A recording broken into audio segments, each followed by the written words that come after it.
Hello hi everyone, कशा आहात सगळे? स्वागत करते मी आपल्या सगळ्यांचं आपल्या YouTube चॅनलवर इन SV ट्युटोरियल्स. तर आज आपण पाहणार आहोत English class 1 unit number 4 lesson number 4.6 off to Mars. Off to Mars. Off म्हणजे जाणे, मार्स म्हणजेच मंगळ ग्रहावर जायचं आहे याचं मीनिंग होईल. चला तर पाहून घेऊया. Observe the picture of the planets. खाली आपल्याला प्लॅनेट्सचे पिक्चर्स देण्यात आलेले आहेत, तर ते पिक्चर्स काय करा म्हणलेलं आहे, ऑब्झर्व करा म्हणलेलं आहे. तर सगळ्यात फर्स्ट आहे सन. सन म्हणजेच काय, सूर्य. तर या सगळ्या प्लॅनेट्समध्ये सेंटरला मधोमध कोण असतो? सन असतो. कोण असतो? सूर्य असतो. हे सगळे जे प्लॅनेट्स आहेत ते काय करत असतात? सूर्याला गोल फिरतात. सूर्याला काय करत असतात? गोल फिरत असतात. All planets are go round to the sun. All planets are go round to the sun. Total किती प्लॅनेट्स आहेत पहा. प्लॅनेट्स म्हणजेच काय, ग्रह. प्लॅनेट्स म्हणजेच काय, ग्रह. किती प्लॅनेट्स आहेत? तर तेथे टोटल 8 प्लॅनेट्स आहेत. किती प्लॅनेट्स आहेत? 8 प्लॅनेट्स आहेत. चला तर त्यांची आपण नावं पाहून घेऊया. तर फर्स्ट वन आहे मर्क्युरी.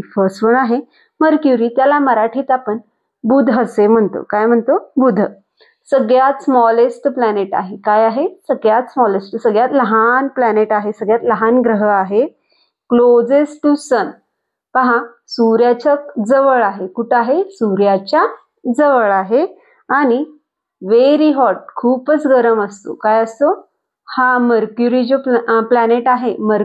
प्लॅनेट आहे तो सगळ्यात हॉट असतो, कारण सूर्याच्या जो सगळ्यात जवळ असतो. कारण सूर्याचं सगळं टेम्परेचर, जास्तीत जास्त टेम्परेचर कोणाला भेटत असतं? मर्क्युरीला भेटत असतं. म्हणून हा सगळ्यात हॉट प्लॅनेट आहे. दॅट आफ्टर सेकंड वन आहे वेनस. त्याला मराठीत आपण शुक्र ग्रह असं म्हणतो. काय म्हणतो? शुक्र असं म्हणतो. ब्राईट प्लॅनेट आहे. काय आहे? ब्राईट, एकदम तेजस्वी प्लॅनेट आहे. व्हेरी हॉट, हा सुद्धा काय असतो? खूपच गरम असतो. हा ग्रह सुद्धा खूपच गरम असतो. Covered with thick clouds. आणि हा जो शुक्र ग्रह आहे, हा जो वेनस प्लॅनेट आहे, त्याच्यावर भरपूर असं ढगांनी तो कव्हरअप झालेला आहे. भरपूर क्लाउड्सनी, थिक क्लाउड्सनं काय झालेला आहे? तो कव्हरअप झालेला आहे. दॅट आफ्टर येणार आहे आपण ज्या प्लॅनेटवर राहतो. कुठल्या प्लॅनेटवर राहतो? आपण अर्थ या प्लॅनेटवर राहतो. मराठीत आपण त्याला पृथ्वी असं म्हणतो. काय म्हणतो? पृथ्वी या ग्रहावर राहतो. तर we leave on the earth. आपण या ग्रहावर राहतो. Has air and water. इथं हवा आणि पाणी भेटतं. अर्थ या प्लॅनेटवर आपल्याला एअर भेटणार आणि वॉटर भेटणार आहे. Only planets with life. याच ग्रहावर, याच प्लॅनेटवर फक्त काय आहे? जीवन आहे. जीवन म्हणजेच काय? लिव्हिंग थिंग्स दिसून येतात. आपण लिव्हिंग थिंग्स आहोत ना. या सगळ्या गोष्टी आपल्याला फक्त अर्थवरच दिसून येणार आहेत, दुसऱ्या प्लॅनेट्सवर नाहीये. दॅट आफ्टर नेक्स्ट वन आहे मार्स. मार्स हा रेड प्लॅनेट म्हणून ओळखला जातो. काय? रेड प्लॅनेट म्हणून ओळखला जातो. Look like a red dust. आणि कसा दिसतो? लाल धूळ दिसल्यासारखं दिसून येतो आपल्याला. कसं? Look like a red dust. A little smaller than अर्थ. आणि आपल्या अर्थपेक्षा काय आहे तो? स्मॉल आहे. आपल्या अर्थपेक्षा पण काय आहे तो? स्मॉल आहे. ज्युपिटर, तर याला आपण गुरुग्रह असे सुद्धा म्हणतो. बिगेस्ट प्लॅनेट आहे. काय आहे? बिगेस्ट प्लॅनेट आहे. कुठला? या सोलार सिस्टीम मधला सगळ्यात मोठा प्लॅनेट आहे. Made up of gases. हा प्लॅनेट कशापासून तयार झालेला आहे? गॅसेस पासून तयार झालेला आहे. कशापासून? हवेपासून हा तयार झालेला आहे planet. And has a big storm. आणि येथे मोठी मोठी वादळे येतात.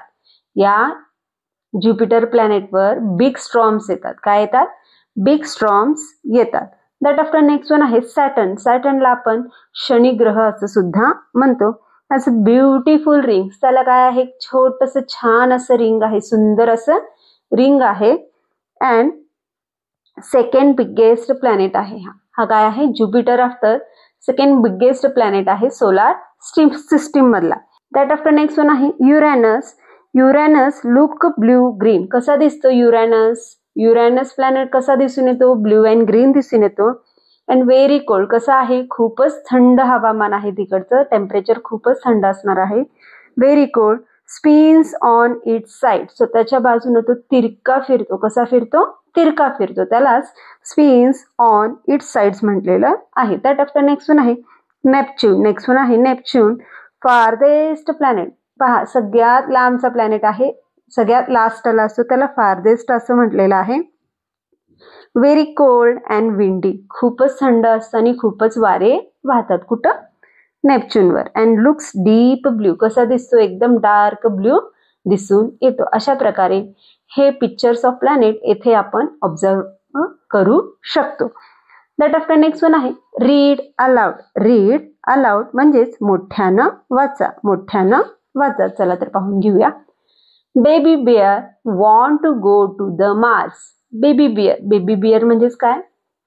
बेबी म्हणजेच बाळ, बिअर म्हणजेच अस्वल. अस्वलाचा जो पिल्लू असतो, अस्वलाचा जो बाळ असतो, तिथं त्याला बेबी बिअर असं म्हटलेलं आहे. Baby bear wanted to go to Mars. Baby बिअरला कुठं जायचं होतं? गो टू मार्स. मार्स म्हणजेच काय?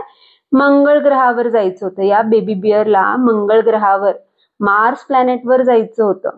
ही आस्क्ड मम्मा बिअर. मग तो बेबी बिअर तिच्या मम्माला विचारतोय, मम्मा बिअरला विचारतोय, तिच्या आईला विचारतोय, can I go to Mars?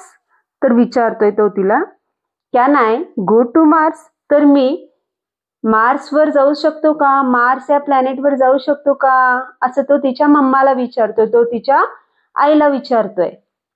Mamma bear replied. तर मम्मा काय म्हणते पहा, तिची मम्मा बिअर काय रिप्लाय देते, काय आन्सर देते पहा तिला. Yes you can but you need to have a rocket to reach there. हो तू जाऊ शकतोस. हो तू जाऊ शकतोस. बट यू नीड, पण तुला तिथे जाण्यासाठी काय लागणार आहे? रॉकेट लागणार आहे. तिथं पोहोचण्यासाठी, कुठं? मार्सवर पोहोचण्यासाठी तुला काय लागणार आहे? रॉकेट लागणार आहे. तर हा मार्स कुठं आहे? अर्थच्या प्लॅनेटच्या बाजूला आहे. म्हणजे आपल्याला आपली पृथ्वी सोडून, आपला अर्थ सोडून कुठं जायचं आहे? त्याला, त्या बेबी बिअरला मार्सवर जायचं आहे. तिथं पोहोचण्यासाठी त्याला काय लागणार आहे? तिथे रॉकेट लागणार आहे. Yes you can but you need to have a rocket to reach there. हो तू जाऊ शकतोस, पण त्यासाठी तुला तेथे जाण्यासाठी रॉकेट लागेल. Baby bear found a broom lying on the floor. तर इथे बेबी बिअरला एक झाडू भेटलेली आहे. काय भेटलेली आहे? Baby bear found. फाउंड म्हणजे सापडणे किंवा भेटणे. अ ब्रूम. ब्रूम म्हणजेच काय? झाडू. Lying on the floor. Lying on the floor म्हणजेच काय? जमिनीवर पडलेले एक झाडू त्या बेबी बिअरला दिसून आले. He said. आता तो म्हणाला, कोणाला? मम्मा बिअरला. Here it is mama. तर तो काय म्हणतोय? हे झाडूच माझं काय आहे? रॉकेट आहे असं म्हणतोय. कोणाला? तिच्या मम्माला म्हणतोय, मम्मा बिअरला म्हणतोय. Here it is mama, can I go now? तर हे बघ माझं रॉकेट आहे मम्मा, तर मी आता जाऊ शकतो का मार्सवर? असं तो तिच्या मम्माला म्हणतोय. मम्मा बिअर काय म्हणते पहा. Mamma bear said, no dear you can't go, you need to have a space helmet. तर मम्मा बिअर काय म्हणते पहा तिला पाहून. नो डिअर, नाही रे तू जाऊ शकत नाहीस. You can't go. कांट म्हणजे तू जाऊ शकत नाही. You need have to a space helmet. तुला जाण्यासाठी तेथे स्पेस हेल्मेट लागणार आहे. काय लागणार आहे? स्पेस हेल्मेट लागणार आहे. हेल्मेट आपण गाडीवर बसल्यावर जे हेल्मेट घालतो त्या प्रकारचं स्पेसमध्ये जाण्यासाठी सुद्धा आपल्याला काय पाहिजे असतं? हेल्मेट पाहिजे असतं. त्याला स्पेस हेल्मेट असं म्हणतात. तर त्याला तेथे जाण्यासाठी फक्त रॉकेटच लागणार नाही, तर काय लागणार आहे? स्पेस हेल्मेट लागणार आहे असं मम्मा बिअर त्या बेबी बिअरला म्हणते. Baby bear went to the kitchen. आता बेबी बिअर कुठं जातो? किचन मध्ये जातोय. Went to the kitchen and found a round shaped pot. तेथे त्याला गेल्यानंतर ना एक भांड सापडतं. कुठलं भांड सापडतं? गोलाकार भांड सापडतं. काय भांड सापडतं? स्वयंपाकातलं एक भांड सापडतं. ते भांड घेऊन येतो आणि तो तिच्या मम्माला विचारतो. He asked, now can go to the Mars. आता मी जाऊ शकतो का मार्सवर? मार्स या प्लॅनेटवर मी जाऊ शकतो का? असं तो तिच्या मम्मा बिअरला विचारतोय. Mamma bear replied. आता मम्मा काय म्हणते पहा. Yes dear you can go but you have to wear a special shoes. हो तू जाऊ शकतो, पण तेथे तुला जाण्यासाठी काय लागणार आहेत? स्पेस शूज लागणार आहेत. स्पेस शूज, शूज म्हणजेच काय? बूट. शूज म्हणजेच काय? बूट. ते सुद्धा कुठले? स्पेस मधले. आपले साधे शूज नाही. स्पेस मध्ये जाण्यासाठी डिफरंट टाइप्स ऑफ शूज असतात, त्याला स्पेस शूज असं म्हणतात. तर तिची मम्मा काय म्हणते पहा बेबी बिअरला, हो बाळा तू जाऊ शकतो, पण तेथे तुला जाण्यासाठी काय लागणार आहेत? काय नेसावं लागणार आहे? स्पेस शूज नेसावं लागणार आहे. Baby bear found a big boot on the shoe rack. आता बेबी बिअरला पुन्हा सापडलं. तो कुठे गेला? बेबी बिअर शू रॅक कडे गेला, जिथे आपण सगळे आपले शूज चप्पल्स वगैरे ठेवतो ज्या रॅक मध्ये, त्या शू रॅक कडे गेला आणि तिथं त्याला बिग बूट्स भेटले. मोठे बूट्स भेटलेले आहेत. काय भेटलेले आहेत? बिग शूज भेटलेले आहेत. ही कलेक्टेड ऑल द थिंग्स. सगळे थिंग्स त्यांनी कलेक्टेड केले. कुठलं? ब्रूम, राऊंड शेप्ड पॉट आणि बिग बूट्स त्यांनी सगळं कलेक्टेड केलं आणि पॅक्ड हिज बॅग. आणि सगळं त्याचं बॅग काय केलं? त्यांनी पॅक केला. Now he was ready for the adventure. आता तो उडण्यासाठी तयार होता. काय होता? आता तो मंगळ ग्रहावर जाण्यासाठी रेडी होता. The adventurous. ॲडव्हेंचरस म्हणजेच काय? धाडसी कामासाठी, मोठ्या कामासाठी तो तयार होता. कुठं जाणार होता तो? मार्स प्लॅनेटवर जाणार होता. कुठं जाणार होता? मार्स प्लॅनेटवर जाणार होता. Just then his mother woke up him. तेवढ्यातच हिज मदर म्हणजेच काय? Mama bear. Woke up him, त्याला उठवली. कुठून? झोपेतून. आणि काय म्हणली पहा मम्मा बिअर त्याला, come on wake up, it's time to go to school. तर उठ बाळ, सकाळ झालेली आहे, तर शाळेचा टाइम झालेला आहे, शाळेला जायचं आहे, असं तिची मम्मा बिअर त्याला उठवण्यासाठी तेथे आलेली आहे. तर बेबी बिअरनं काय पाहिलं होतं इथं? ड्रीम पाहिलं होतं, स्वप्न पाहिलेलं होतं. सत्यात पाहिलं होतं का हे? रिअल मध्ये झालेलं नाहीये. तर त्यांनी सगळं हे ड्रीम पाहिलं होतं, स्वप्न पाहत होता. स्वप्नात त्यांनी काय केलं? झाडू जमा केली, राऊंड शेप्ड पॉट घेतला, बिग बूट्स घेतले, त्या सगळ्यांना पॅक केला आणि तो कुठं जायला निघाला? मार्स प्लॅनेटवर जायला निघाला. कुठं? मार्स प्लॅनेटवर जायला निघाला. आणि तेवढ्यातच त्याच्या मम्मीनं त्याला हाक मारलेली आहे, शाळेचं टाइम होत आहे, उठ बाळ, शाळेला जायचं आहे. तर अशा प्रकारे ही स्टोरी इथे आपण सांगू शकतो. दॅट आफ्टर नेक्स्ट वन आहे read and write. Read and write. Read वाचा, राईट लिहा. बिअर म्हणजेच अस्वल. मार्स म्हणजेच मंगळ ग्रह.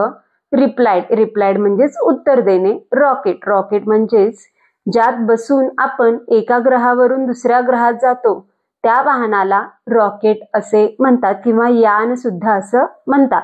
रीच म्हणजे पोहोचणे. ब्रूम म्हणजे झाडू. स्पेस म्हणजे अंतराळ.